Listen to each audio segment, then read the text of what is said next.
Congratulations for taking ownership of your financial plan by tuning into the Federal Employee Financial Planning Podcast, hosted by Mason & Associates, financial advisors with over 3 decades of experience serving you.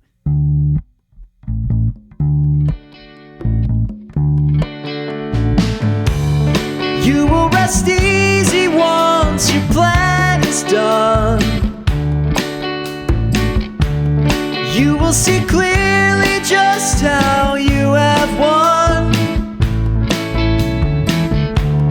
Gone are the times where you'd hope and pray. It's gonna be a bright, sunshiny day. Welcome to the Federal Employee Financial Planning Podcast, hosted by Michael Mason, Certified Financial Planner, John Mason, Certified Financial Planner, and Tommy Blackburn, Certified Financial Planner and CPA Certified Public Accountant. Mason & Associates have over 3 decades of experience helping federal employees with their financial plans. This episode, Annuities, the 4-letter word. But before we get into that, gentlemen, hey, thanks for holding the fort down while I spent most of September on travel. Well, it was a lot of fun. You know, Tommy and I enjoyed doing the podcast and the radio show, and each episode has such a unique dynamic to it, depending on the topic, what we're all fired up about. The shows and the episodes are different when there's 3 of us. So I think we had a pretty good time, Tommy, but it's nice to have Mike back picking up some slack for us so we don't have to carry so much of that weight. Absolutely. It's been a blast. John and I kind of have our own little antics we'll get into when it's just the 2 of us, but you have been missed. Really happy you had a great September. I think we all, took some trips, so it wasn't just you, but you have been missed, and really happy to have you back with us tonight. Yeah, and speaking of trips, you guys are due to take one here shortly. Are you excited about it? Oh, we're thrilled. By the time this airs, we will have been to Denver, presenting at the XY Planning Network, XYPN Live 2022 in Denver. And for our audience, XYPN is a national organization that supports younger financial planners who typically serve Generation X and Y. We're fee-only financial planners, certified financial planners, and oftentimes also associated with NAPFA. So it's a really cool conference, and we're excited to go out there and present how we do our strategic planning meetings with our clients. And after engaging with some other folks at XYPN across the country, we think we have a lot to value, a lot of value we can add, a lot we can share. And then there's some pretty big names in the industry, Tommy, that are going to be there, like Michael Kitsis, Micah Shalansky, Matthew Jarvis, Carl Richards, some really interesting folks that are like thought leaders in the industry. Yeah, we're pumped to get out there. I'm honored to be a part of it. It's pretty gratifying when you talk about what you're doing in your business and someone asks you to present on it because they think it could be, helpful to a large audience of your peers. We're going to talk about that strategic planning meeting process that we have, talk about what we do to prepare, how we execute it, and just what we do throughout the year with our clients.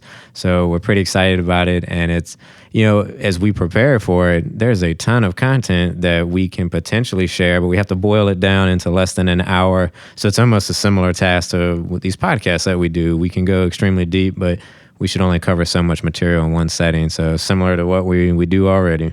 And for our audience, guys, I think what's so powerful about the conference is, one, we get better as we design these presentations. We always learn something about ourselves that we didn't really know before. And then 2, we're going to be around similar-minded, probably 550 to 600 like-minded, cutting-edge, most of them financial planners and thought leaders in this industry, which means we're going to come back with at least one good idea, Mike, which we know we've heard from other conferences. If you can go back and come back with one good idea, the conference was worth it. And we know we're going to come back with something that benefits our clients, whether it's technology, advice, tax planning strategies, or what have you. Yeah, the beauty is everybody that's a financial planner is a fee-only, financial planner that's going to be at this. So I know you're going to get some great ideas, and I also know that you're going to come home and make the dinosaurs learn some probably new technology. So that'll be fun for us, I'm sure. But we're excited, so we look forward to discussing the results of the trip when you do get back. But for now, let's talk about annuities and why do we call annuities the 4-letter word? Anybody who do the math knows it's more than 4 letters in annuities. They have a bad rep. And one of the primary things behind them is it's associated with insurance, which is associated with a salesperson, which is, brings us down the path of somebody earning a commission. And that means that they are not a fiduciary, which means they're not held to a standard of they have to put your best interest ahead of their own. With all that being said, we'll talk about, annuities can be a good tool. They can make a lot of sense. Somebody putting it in place could be doing all the right things, but that's at least where our mind goes originally.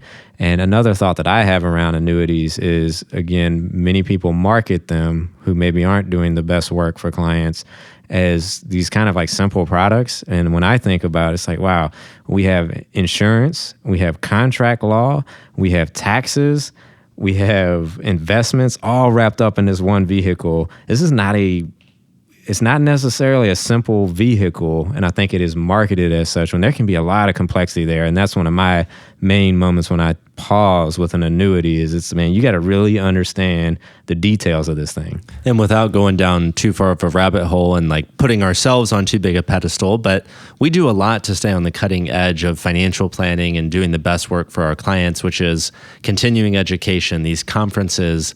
And one of the issues that we have in this industry, guys, is that anybody who has any sort of license, whether it's insurance or securities or the licenses and designations we have, can call themselves financial planners.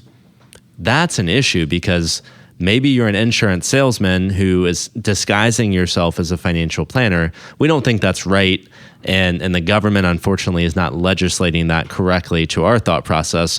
Why am I saying this? Because people that can market insurance products maybe have the lowest level of competence. They've passed a life insurance exam only, and they're help marketing these products that, Tommy, you just said, maybe are the most complex financial products in the industry with the lowest level of competence and the lowest barrier to entry to be able to market them. It just doesn't make sense.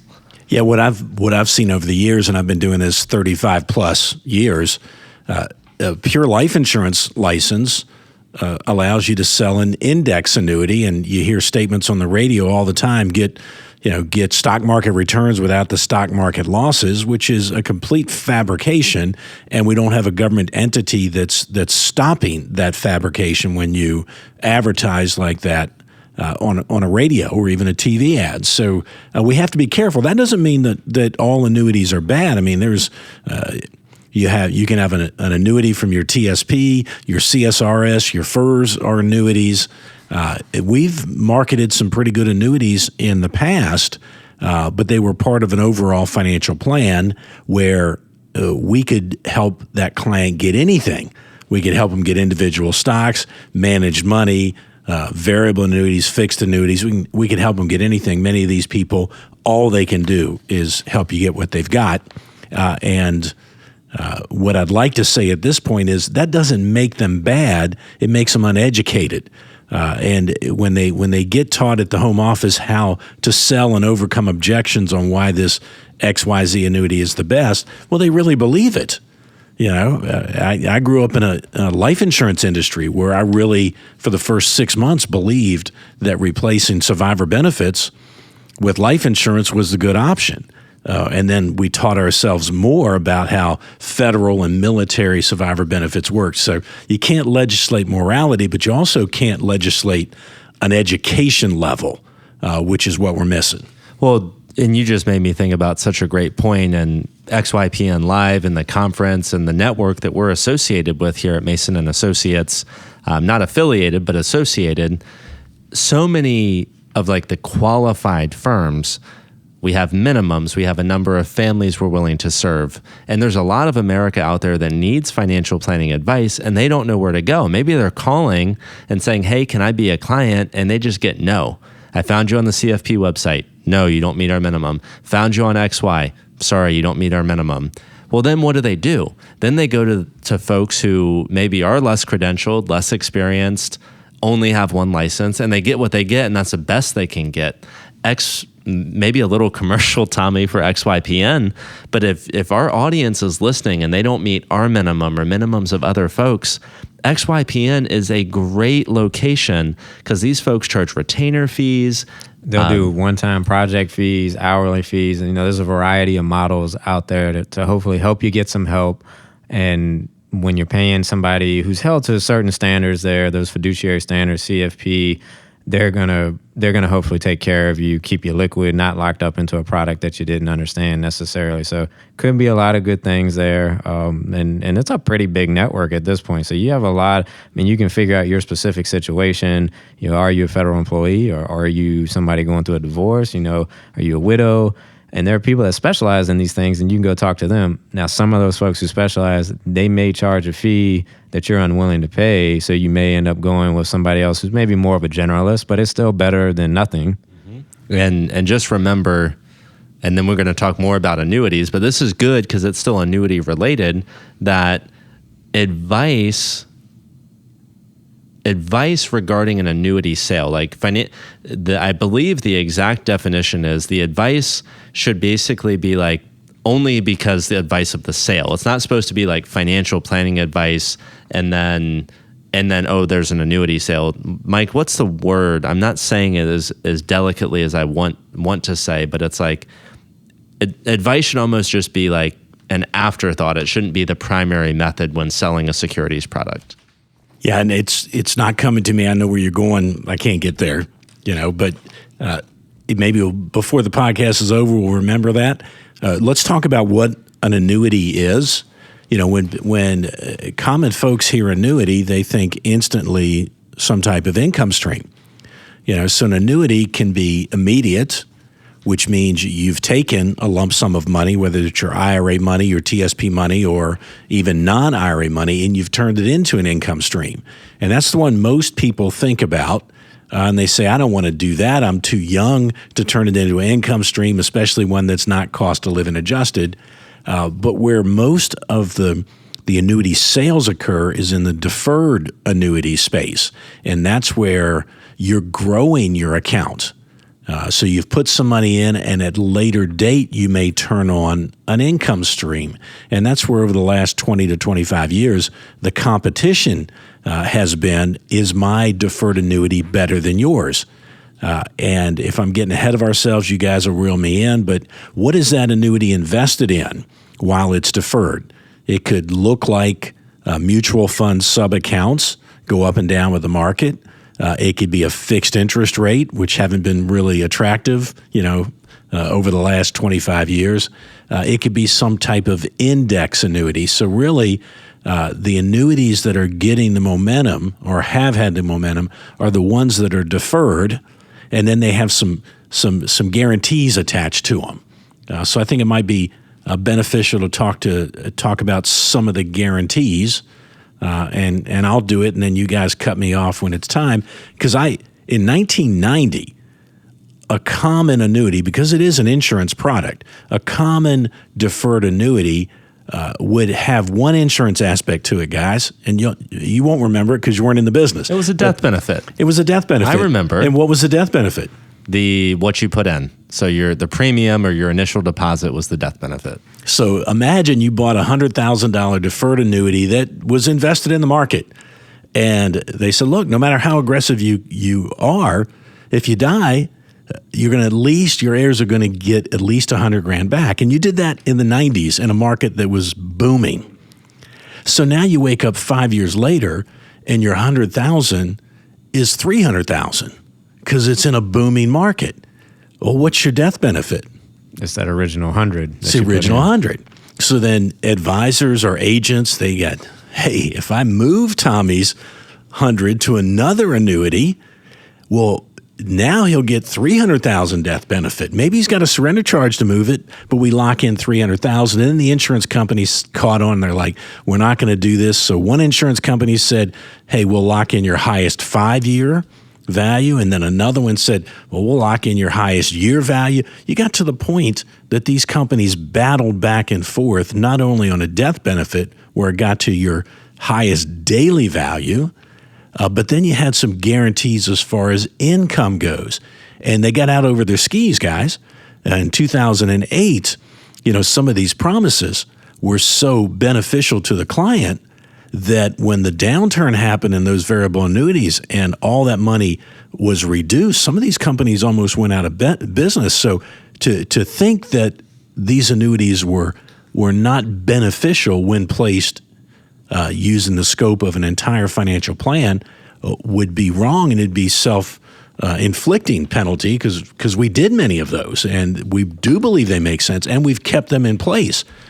So the discussion today is, are they still a viable part of a plan? Well, I guess before, is it still viable? But it's like, and these are not inherently bad products. Right. You were answering the question I was thinking, are these bad? And inherently that answer is not, no, they are a tool. They're a tool in the tool belt. Or do they cost a lot of money? Yeah, they're probably one of the more expensive investments you can get into. Do they have long surrender charge? Yes, they do. Do they pay the insurance salesperson a decent commission? They do. The person that helped you buy it, do they have any obligation to ever meet with you again? No, they don't. So you start thinking about all of these things. Are they magic bullets that are going to make your financial plan better? No, they're not. So you start thinking about some of these things, and it's like, yes, they can fit. Guaranteed income is awesome. I had a client back in the earlier part of the 2010s who we knew was terminally ill, Tommy. And we were able to lock in a death benefit to protect that asset for his family. So there are use cases for annuities. They're not bad, but like you always say, it has to be part of a cohesive. And that's exactly what I'm thinking throughout this. And as Mike was, telling the history behind it and how the firm has used it, is it was part of a plan and it was part of a relationship where it wasn't just, here's the product and I'm gone necessarily. It's, let's keep getting back together. What makes the most sense for you? Let's match this to your circumstance, and let's also be able to change with time as we need it to. And it's interesting as Mike went down kind of annuities are also like pensions, and both of them get caught up when they make bad actuarial assumptions, which is your example of why they almost went out of business, because in the 90s, the market was only going up at double-digit rates, I believe, and they figured, well, giving you an 8% increase per year on your income benefit, well, that was, looked pretty poor compared to what the market was doing, and then we had a reversion to the mean, and we know how that story goes. And I want to add just a little clarity to the difference between a commission and a fee-only financial planner. John, you set it up for me terrific. If you have $1 million and you come to Mason and Associates and you love your spouse and you're easy to work with, you can be a client. And if we get 1% of assets under management, we make $10,000 a year. But what if all you have is $100,000 and you go to Mason and Associates? Well, $1,000 a year is not going to cut it for us, but down the street is a guy that sells a 7% commission annuity, and he'll get $7,000 up front. And the problem with that is not the $7,000 up front. The problem is he can't do that every year with 50, 60 new clients and service all of them. So you don't have a financial planner. You have a product. You have a transaction, and it never works. When we're serving annuities that were written or issued anywhere from like 2007 through probably 2018 or 19. And what's the common theme? And I know all three of us have seen it, and Ken and Ben the same.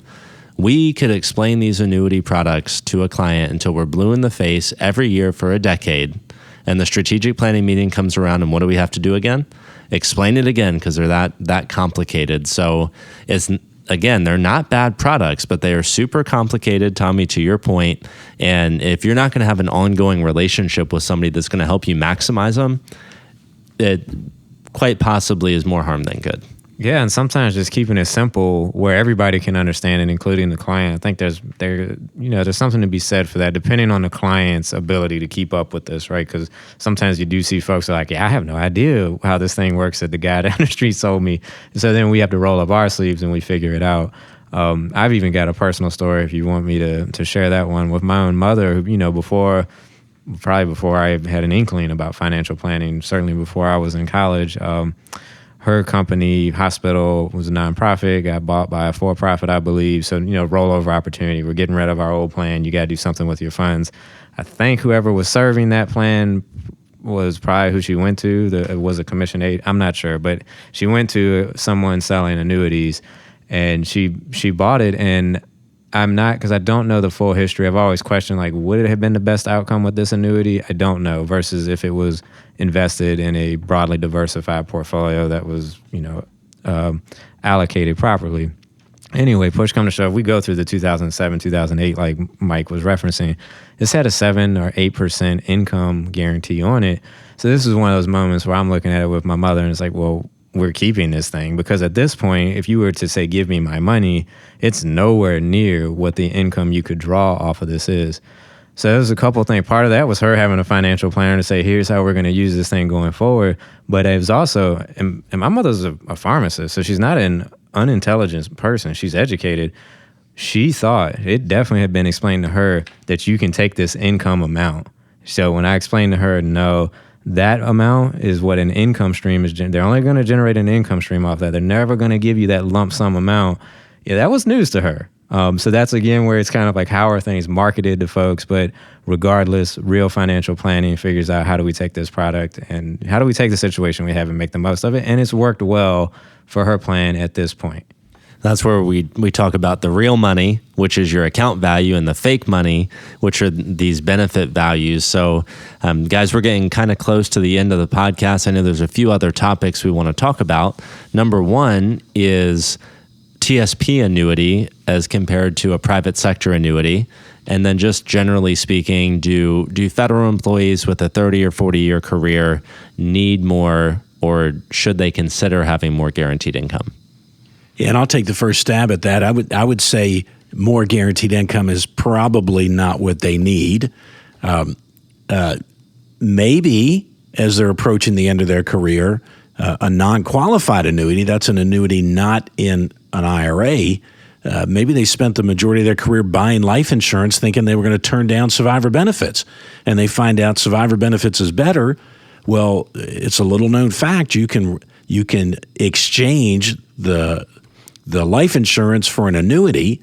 Maybe the cost basis on that life insurance is $75,000 and the cash value is $50,000. Well, if you get it into an annuity, you can grow that $50,000 to the $75,000 tax-free. So just surrendering it doesn't make sense. I want to make sure that we identify that all annuities aren't bad. You should seek out that financial planner, and they were originally designed for non-qualified, non-IRAs. Well, there's a use case, like you said, and you just specifically highlighted, like Nationwide, the old Jefferson National fee-only, fee-based annuity with no surrender charges, no fees, or low fees, not no fees, low fees, but no riders, no sexy product appeal, just pure tax deferral.